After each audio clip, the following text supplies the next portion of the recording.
Welcome, today in front of me XIAOMI Redmi 10 and I'll show you how to disable quick launch on this device. So first you should go to the settings app and scroll down to the additional settings. Now go there and here you will see the gesture shortcuts.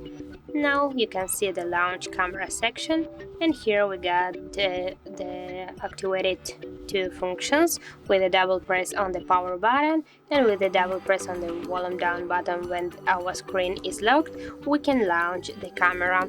And now we will just turn off this function by the tapping here on the switcher and we will check now. Yeah, as can you see, our function is just deactivated. So that's it. If you found this video helpful, leave like, comment and subscribe our channel.